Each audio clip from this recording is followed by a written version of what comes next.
Scene 1.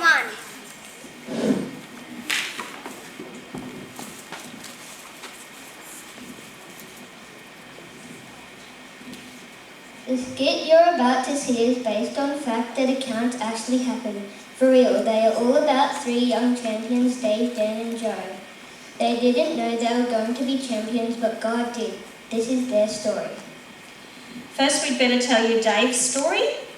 He was the youngest son of Jesse and all his brothers were soldiers. Dave had to deliver lunches to his brothers during one of the most famous battles in history. Apparently, there was this guy who was pretty big called Goliath. When Dave arrived with the lunches, he was pretty surprised that everyone seemed super scared.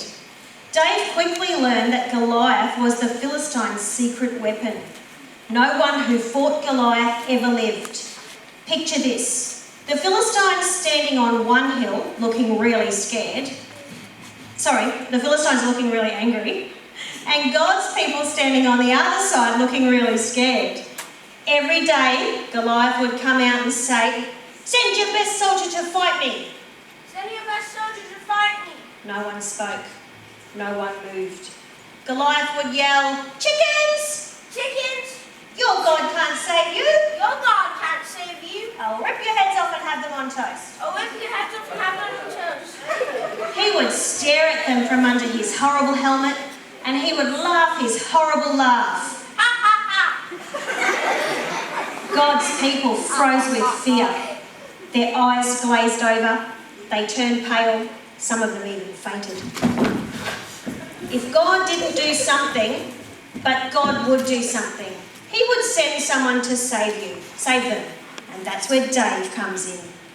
Dave went straight up to the king and he said, Don't worry, Your Majesty, I'll fight him for you. Thanks for the offer, Dave, but you're only a little shepherd boy. Goliath is a great soldier, not to mention tall, strong, fierce, smelly with really hairy legs. How will you possibly be able to fight him? No worries, God will help me. The king tried to put his royal armour on Dave, but it was too heavy, so Dave said, This is ridiculous. I don't need this. Instead, Dave picked up 5 smooth stones from the stream. He took his slingshot and he walked towards Goliath. Goliath walked towards Dave. Goliath laughed his silly laugh. Ha ha ha! Dave said,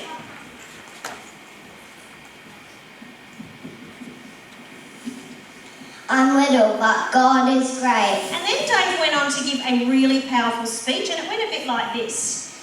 It doesn't matter how many swords and spears you have that will save you. It's God that will save you. It's God's battle. God always wins his battles. Get this. Dave put just one of his stones in his sling. He swung it round and he let it go. The little stone flew faster than a speeding bullet and smacked Goliath straight between the eyes. Goliath stopped laughing, he stumbled, he staggered, he faltered, he shut his eyes, he fell down flat. He was dead. As soon as the Philistines saw they no longer had a large scary giant to fight their battles, they ran fast. God saw them running, they cheered.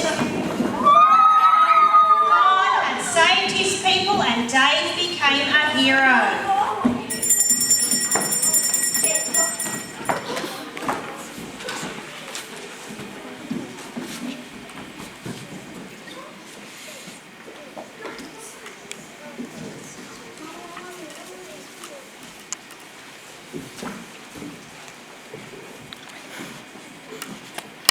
Scene 2.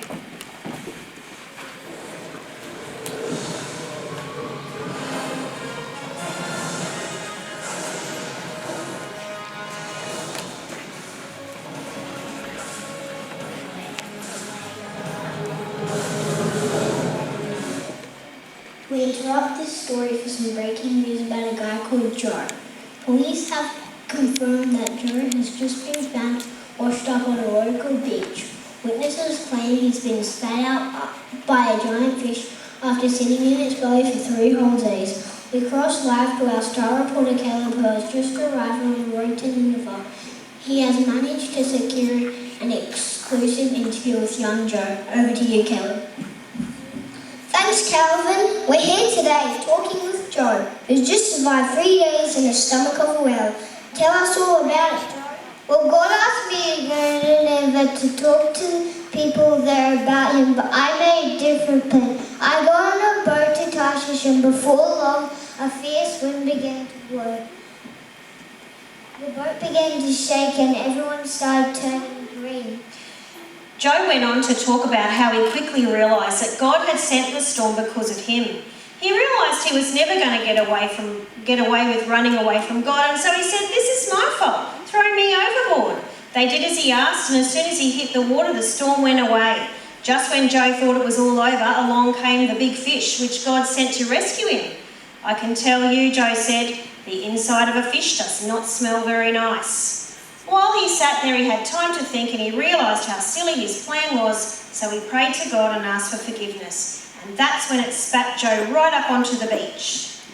I'm off to Nineveh now to do what God asked me to do in the first place. See ya. Well, there you have it. A miracle. Next time you can be sure that Joe will do what God asked him to do in the first place. Good on you, Joe. Back to you in the studio, Calvin. Thanks, Caleb. Up next. Wait a minute, we haven't told you what happened with Dan and the scary sleepover ever. Even though God's people have been captured by the king of Babylon, God had not left them.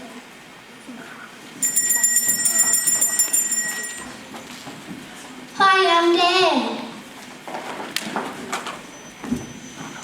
Dan loved God and obeyed God, and God helped Dan to understand a lot of difficult things. So it wasn't long before the Babylonian king noticed him. King Darius liked how clever he was, so he made Dan his most important helper. The other helpers were not happy, so they made a plan to get rid of Dan. And all the unhappy helpers said together, "Let's make a plan Let's make a plan to get rid of Dan." to get rid of Dan. They began the plan by spying on Dan. They tried to catch him doing something wrong so they could dog on him to the king, but Dan was too good. During the plan to get rid of Dan, they worked out that Dan loved God and that he prayed to God 3 times a day no matter what. They laughed an evil laugh and said, "We can finalise our plan Finalize our plan to get rid of Dan." to get rid of Dan. So they tricked the king into making a new law, that prayers were only to be made to King Darius. They convinced the king that any other type of prayers would mean being fed to the king's lions for dinner. When Dan heard this, he decided it was a no-brainer. He only obeyed God. Dan continued to pray to God 3 times a day. Knowing Dan would pray, the bad guys went back to the king and said, "Oh, your most good-looking highness, Oh, your most good-looking highness. didn't you make a law You make a law that said that says you were the only one to pray to?" you're the only one to go to. The king nodded. "Well," the bad guy said, "Dan is not obeying your law. Dan is not obeying your law. What are you going to do?" What are you going to do? The king was sad. He really liked Dan and he knew he'd been tricked, but the law was the law. He had to let the soldiers throw Dan to his pet lions. Sadly, the king said to Dan, May your God "Get a microphone." May your God, who you love so much, rescue you. The king did not sleep a wink that night. At dawn, he ran to the den. Dan, has your God rescued you? Yes, he sent an angel to shut the lion's mouth. I am safe. When the king opened the door, he saw something very strange. But strangest of all, Dan didn't even have a scratch. The king made a new law, and it went like this. Daniel's God is the True God, true God, the God who rescues. God who rescues. Pray to him instead. Pray to him instead.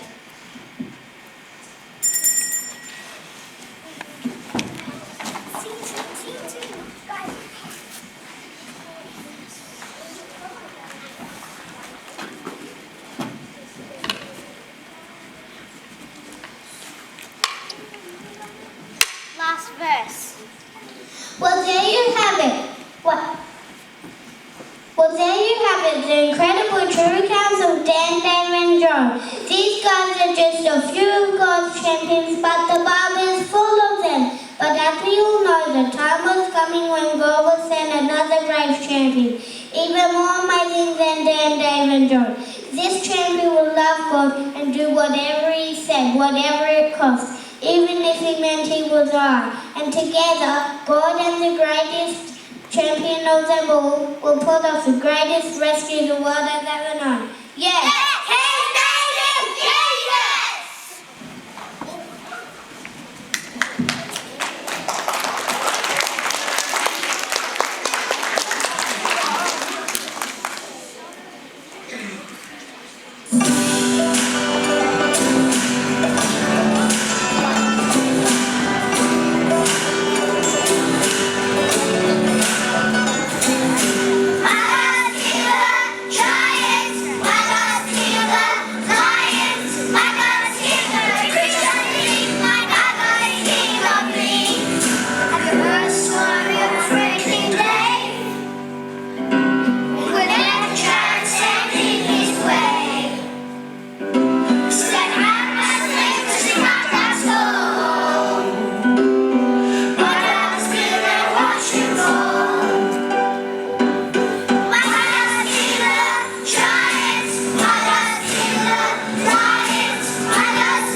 Now bow your heads and shut your eyes.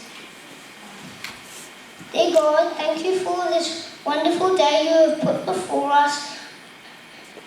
Bless our weekend and everything that will happen. God, I pray that we all have a good last day of school and we all don't get hurt and we stay well. Amen.